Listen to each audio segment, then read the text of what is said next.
چلنے دو، ہو سکتا ہے یہ ہمارے لیے کارآمد ثابت ہو سکیں، آپ کے لیے تو صاحب کے بچے بھی کارآمد ثابت ہوتے ہیں۔ حمید جھنجلا گیا۔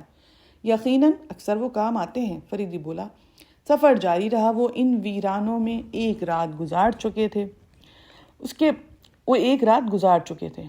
رات میں انہوں نے ایک بھیڑ ذبح کی اور لکڑیوں پہ بھون کے اس کو بنایا اور کھایا۔ اس کے بعد رات کے کھانے کے بعد وہ سونے کے لیے لیٹ گئے۔ تھوڑی دیر بعد خراٹوں کی آواز فضا میں منتشر ہونے لگی، لیکن فریدی جاگ رہا تھا۔ وہ اور حمید باری باری سوتے تھے، مگر دوسروں کو اس کا علم نہ تھا۔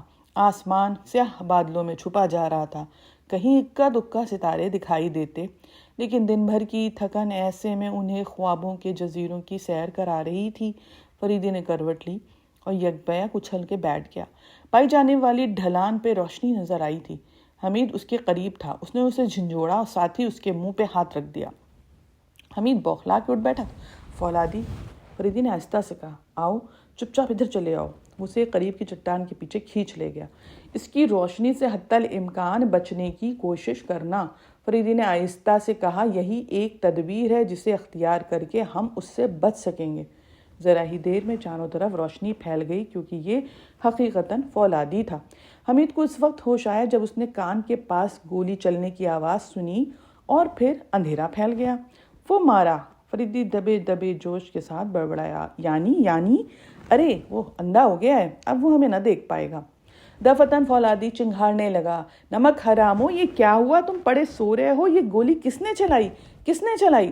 جواب کیوں نہیں دیتے؟ وہ چنگھاڑا۔ پتہ نہیں، چرواہوں نے بھرائی آواز میں کہا، اور پھر اس نے چاروں طرف ٹارچ کی روشنی ڈالی، ساتھ ہی اس کا ریوالور بھی نکل آیا تھا۔ اچھا، وہ دونوں کہاں ہیں؟ اس نے قاسم سے گرج کے پوچھا تھا۔ میں خیا جانوں، یہ کون بولا ہے؟ فولادی نے پوچھا۔ ارے یہ ان کے ساتھی تھا، موٹا آدمی۔ میں تمہیں فنا کر دوں گا، تمہاری غفلت کی بنا پہ میں اندھا ہو گیا ہوں۔ ابے نیلم کہاں ہے اندھے کی؟ قاسم دہاڑا۔ اسے گولی مارو، فولادی نے کہا۔ اب میں بالکل بیکار ہوں، چنگاریاں نہ برسیں گی اور نہ ہی میں اس قابل ہوں کہ حملوں سے خود کو بچا سکوں۔ شاید اس نے ٹریگر دبانے کا ارادہ کیا تھا کہ فریدی کے ریوالور سے شعلہ نکلا اور اندھیرے میں ایک چیخ دور تک لہراتی چلی گئی۔ آؤ، فریدی نے حمید سے کہا، چٹان کی اوٹ سے نکل آیا۔ اس کے دائیں ہاتھ میں ریوالور تھا اور بائیں میں ٹارچ۔ تم دونوں اپنے ہاتھ اوپر اٹھاؤ، فریدی نے پرسکون لہجے میں کہا۔ ایک چرواہا اپنا داہنا ہاتھ بائیں سے دبائے کھڑا تھا، اس کے ہاتھ سے خون کا فوارہ تھا۔ یہ کون ہے؟ فولادی سے آواز آئی۔ تمہارے باپ ہیں سالے، قاسم نے ایک بے ہنگم قہقہا لگایا۔ فریدی اس کی طرف دھیان دیے بغیر زخمی چرواہے کی طرف بڑھا اور بولا، کیوں درجن، ہماری یہ ملاقات کتنی دلچسپ ہے۔ درجن؟ حمید متحیرانہ انداز میں بڑبڑا، یعنی کہ ہاں درجن، غالباً اب تم اچھی طرح سمجھ گئے ہوگے۔ یہ کیسے ممکن ہے؟ سب کچھ ممکن ہے، ابھی تم بہت کچھ دیکھو گے۔ دفتن فولادی آگے بڑھا، لیکن کسی اندھے آدمی کی طرح لڑکھڑاتا ان دونوں کے درمیان سے نکل گیا۔ پھر وہ پاگلوں کی طرح ادھر ادھر دوڑنے لگا۔ اس نے ہاتھ خلا میں پھیلا رکھے تھے۔ قاسم نے حمید کا ہاتھ پکڑ کے ایک طرف کھینچتے ہوئے کہا، مجھے ٹارچ دکھاؤ، کیا کرو گے؟ بھرتا بناؤں گا۔ حمید اسے روشنی دکھانے لگا تھا۔ قاسم کو ڈھونڈ رہا تھا۔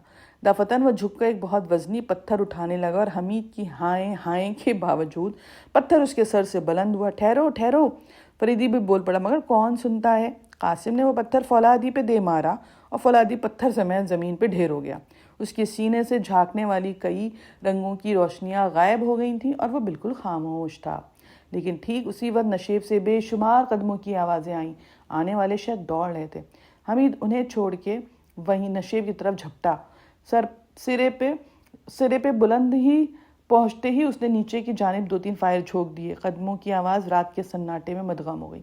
حمید پوزیشن لے چکا تھا، وہ پے در پے فائر کر رہا تھا۔ نیچے سے بھی فائر ہو رہے تھے۔ ادھر فریدی قاسم کی مدد سے ان دونوں کو باندھ رہا تھا۔ رات کا سناٹا فائروں کی آواز سے مجروح ہوتا رہا۔ تھوڑی دیر میں فریدی نے محسوس کیا کہ وہ چاروں طرف سے گھر گئے ہیں۔ اس نے بڑی پھرتی سے اپنا تھیلا تلاش کر کے اس میں سفری ٹرانسمیٹر نکالا اور جلدی جلدی کہنے لگا، قریب آ جاؤ، فریدی اسپیکنگ، اب تم ان پر حملہ کر سکتے ہو۔ حمید کو اچھی طرح یاد نہیں کہ وہ ہنگامہ کتنی دیر تک جاری رہا تھا۔ ویسے ضروری یہ ہوا کہ اس افراتفری میں فریدی کا ساتھ چھٹ گیا۔ ویسے بھی جس کا ہاتھ اس کے ہاتھ میں تھا وہ اسے کھینچتا وہ ایک طرف بڑھتا چلا جا رہا تھا۔ خیال تھا کہ قاسم کے علاوہ کوئی نہ ہوگا۔ پائروں کی آواز اب نہیں آ رہی تھی، لیکن وہ دوڑتے ہوئے قدموں کی آوازیں سن رہا تھا۔